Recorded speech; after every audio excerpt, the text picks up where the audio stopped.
High viewers, Gandikota కేసైనా ఇంకా వేరే ఏ కేసైనా హడావుడిగా వీడియోలు చేయటం వేరు, సమయం సందర్భం చూసి అవసరమైనప్పుడే వీడియో చేయటం వేరు. సో వ్యూస్ కోసం కాకుండా నాకంటూ క్రెడిబిలిటీ ఉంది, దానికోసం నేను వీడియోలు చేస్తున్నాను. ఛానల్ కూడా అందుకే పెట్టాను. ముందుగా అక్కడ ఎవరైతే డిఐజీ ఉన్నారో కోయ ప్రవీణ్ అండ్ చాలా sincere and dynamic officer. Jagan హయాంలో ఓ రకంగా సిన్సియర్ ఆఫీసర్ కొంతమంది పక్కన పెట్టేశాడు, అలా ఈయన కూడా పక్కన పెట్టాడు. తెలుసా మీకు? ఇప్పుడు ఈయన కర్నూలు రేంజ్ ఐజీ ఇచ్చిన తర్వాత, కర్నూలు రేంజ్ డిఐజీ ఇచ్చిన తర్వాత ఆయన పనిచేస్తున్న విధానం చూసి కూటమి గవర్నమెంట్ చాలా హ్యాపీగా ఉంది. ఈవెన్ రీసెంట్గా కొన్ని ట్రాన్స్ఫర్లు ప్రమోషన్లు ఇచ్చున్నారు కర్నూలు రేంజ్లో. అది చూసినటువంటి మా జర్నలిస్ట్ మిత్రులు కూడా ఆశ్చర్యపోతున్నారు. కూటమి గవర్నమెంట్ వచ్చే అరౌండ్ ఒక 1 year రైట్, ఈ 1 yearలోనే ఈయన ఇంత స్టడీ చేశారా ఏంటి అని. సో అటువంటి అతను చాలా ప్రతిష్టాత్మకంగా తీసుకున్నారు ఈ గండికోట బాలిక హత్య కేసు. అందుకని ఏమంటున్నారు, ఎస్ వాళ్ళ కుటుంబ సభ్యుల అనుమానం ఉంది, మేము కాదంటలా.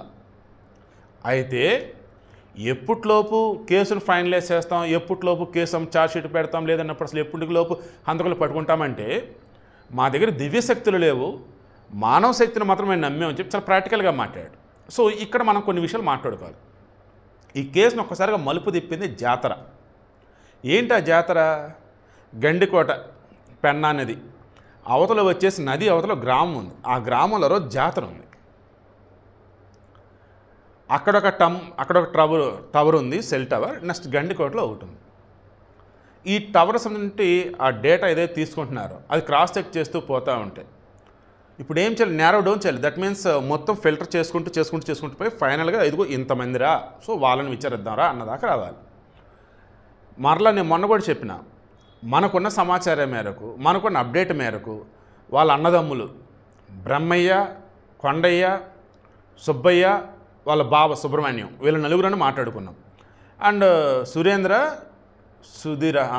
అనుకుంటా, అతను తప్పించుకొని పోయినాడు. వాళ్ళ అమ్మ వాళ్ళ రెడీ ఏమంటారు, ఎప్పుడు పిలిచినా విచారణ సిద్ధమని అంటున్నారు. మేబీ ఈలోప సురేంద్ర కూడా వచ్చే ఉండవచ్చు. వాళ్ళ ధైర్యం ఏంటి?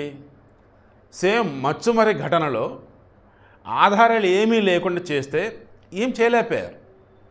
అలా ఇక్కడ ఆధారాలు ఏమీ చేయకుండా చేద్దామన్నట్టుగా ఆ అమ్మాయి బాడీ మీద ఎక్కడో ఫింగర్ ప్రింట్స్ లేకుండా చేశారు. ఈవెన్ ఆ రోజు టూరిస్టులు చాలామంది వచ్చి ఉన్నారు, అందులో ఎవరైనా చేసి ఉండొచ్చు, మేమెందుకు చేసి మీరు అనుకుంటున్నారని చెప్పేసి ఆవేలో. ఈవెన్ వాళ్ళ దగ్గర డేటా ఏదైనా చూసినా సరే అందులో ఎక్కడికి వెళ్ళాలి, ఏం చేయాలి, ఆ అమ్మాయిని వెతుకుతానికి వెళ్దాం లైక్ ఈవేలో ఉన్నట్టున్నాయి, కానీ చంపేద్దాం లైక్ ఈవేలో ఎగ్జాక్ట్ డేటా దొరకట్లా. ఒకవేళ ఎగ్జాక్ట్గా ఆ రకం దొరికినా ఆ రోజు వాళ్ళు అక్కడ ఉండాలి. వీళ్ళు ఆ అమ్మాయిని చంపుతుండగా ఎవరైనా చూసి ప్రత్యక్ష సాక్షి కావాలి. ఇది ఇప్పుడు అత్యంత కీలకమవుతుంది. టెక్నికల్గా కొన్నిసార్లు మన కోర్టులు ఏం చేస్తారు, దట్ మీన్స్ జడ్జిలు ఏం చేస్తారంటే టెక్నికల్గా సరిపోదయ్యా, మాకు మాన్యువల్గా కావాలని చెప్పేసి అంటారు. అలా ఇప్పుడు ఒక సాక్షి కావాలి. ఈయన అదే అన్నారు, మా దగ్గర దివ్య శక్తులు లేవు, మానవ శక్తిని మేము ముందుకు వెళ్తున్నాం. అలా ఏమన్నారంటే ఆ రోజు మొత్తం వచ్చిన టూరిస్టులు 350. ఇన్సిడెంట్ జరిగింది అరౌండ్ 11:45 to 1:45, 2 hours. అంటే 11:45కి ఆ అమ్మాయి చివరిసారి అక్కడ సీసీటీవీలో కనపడింది. ఆ తర్వాత ఇంక సీసీటీవీ లేని ఏరియాలో ఆ పిల్ల ఉండిపోయింది. ఈ మాధవరావు స్వామి ఆలయం ఏదైతే ఉందో ఆ చుట్టుపక్కల అన్నప్పుడు ఫస్ట్ ఆ అమ్మాయి బ్యాగు, అదే సమయంలో అక్కడ వచ్చేసి లంచ్ బాక్స్ దొరికింది.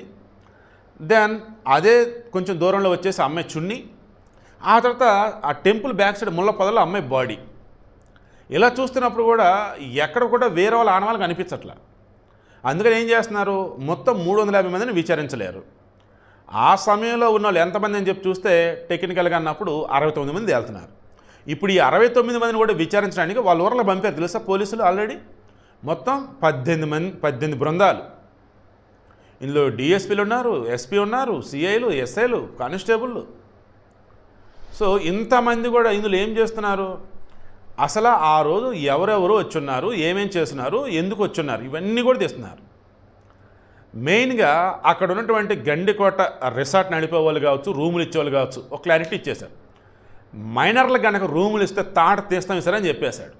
నేను మొన్న కూడా ఇదే క్వశ్చన్ చేశాను. అవునా, బెట్టింగ్ యాప్కి సంబంధించి మాట్లాడుతున్నప్పుడు ఫస్ట్ క్వశ్చన్ చేసింది నేను. మన సబ్స్క్రైబర్స్ నాకు విత్ డేటా ఇస్తే అది క్రాస్ చెక్ చేసుకొని అసలు ఈ బెట్టింగ్ యాప్లు అన్నవి ఏకంగా హైదరాబాద్ మెట్రో రైలు మీద భయంకరంగా ఉన్నాయి. దీన్ని అసలు ఎవరు క్వశ్చన్ చేయట్లేదు ఏంటి?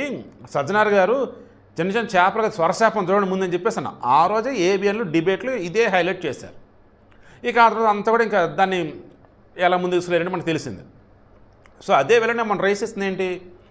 అసలు వాడు ఆ అమ్మాయిని రూమ్కి తీసుకెళ్ళడం అంటే మైనర్లకి రూమ్ ఇవ్వకూడదు. ఎలా ఇచ్చారు మైనర్లకి? అండ్ ఏం ఐడి కార్డులు చూసి రూమ్లు ఇచ్చున్నారు అసలు? ఆడ ఏం జరుగుతుంది ఇంక అక్కడ? మరి మైనర్లకు రూములు ఇవ్వటం అంటే తప్పు జరుగుతున్నట్టే కాదా? ఈవెన్ మేజర్లకు రూములు ఇస్తున్నప్పుడు కూడా అన్ని డీటెయిల్స్ చెక్ చేసుకొని రూమ్ ఇవ్వాలి. సో ముందైతే అక్కడ ఉన్న సిస్టమ్ని స్ట్రెంగ్తన్ చేస్తున్నారు. ఏ రకంగా? పద్ధతిగా మైనర్లకు రూమ్ ఇవ్వటాలు లేవు, మేజర్లకు రూములు ఇచ్చినా విత్ డీటెయిల్స్ తీసుకోవాలి. తర్వాత ఈ కేసుకు సంబంధించి వాళ్ళ కుటుంబ సభ్యులు ఎవరిని వదలలా, అందరి మీద నిఘా ఉంది మనం అనుకున్నట్టు. అండ్ ఆ రోజు అక్కడికి వచ్చిన వాళ్ళల్లో ఎవరైనా సరే చూసి ఉండొచ్చు, ఖచ్చితంగా చూసుంటారు ఎవరో ఒకళ్ళు. ఆ ఒక్క సాక్షి కావాలి. ఆ అమ్మాయిని వీళ్ళు చంపుతుండం కానీ, ఆ అమ్మాయిని వీళ్ళ అన్నదమ్ములు వెంటబడుతున్నప్పుడు కానీ చూసినటువంటి ఒక్క మనిషి కావాలండి. ఆ ఒక్క మనిషి కోసమే ఆ రోజు ఎవరెవరైతే టవర్ లొకేషన్లో ఉన్నారో అందరి దగ్గరికి వెళ్ళేసి పోలీసులు విచారణ చేస్తూ పోతూ ఉన్నారు. మాకెందుకులే నాకెందుకులే అని ఒక్కళ్ళు అనుకున్నా ఈ నిజం ఎప్పటికీ బయటికి రాదు. ఇక అప్పుడు లీగల్గా అన్నప్పుడు ఇక ఏముంది పాసిబిలిటీస్ అన్నట్టుగా ఆలోచించి మరి ఇంకా పాలిగ్రాఫ్ టెస్ట్లా, నార్కోటిక్స్ టెస్ట్లా అంటే మళ్ళీ అవి కోర్టు యాక్సెప్ట్ చేయాలి. మళ్ళీ ఇక్కడ వీళ్ళు ఒప్పుకోవాలి. ఇలా నెంబర్ ఆఫ్ ఉన్నాయి. బట్ చూద్దాం. వాళ్ళు క్లియర్గా అంటున్నారు, పోలీసులు ఏమంటున్నారు, కోయి ప్రవీణ్ గారు ఏమంటున్నారు, వాళ్ళ కుటుంబ సభ్యుల మీద అనుమానం ఉన్నమాట నిజం, మాకు అనుమానం ఉంది, వాళ్ళని వదిలా, మొత్తం నిఘా ఉంది, అయితే మాకు ఒక స్ట్రాంగ్ ఎవిడెన్స్ ఒకటి కావాలి, దానికోసం ఎఫర్ట్స్ అన్నీ పెడుతున్నామన్నారు. So let's hope for the best.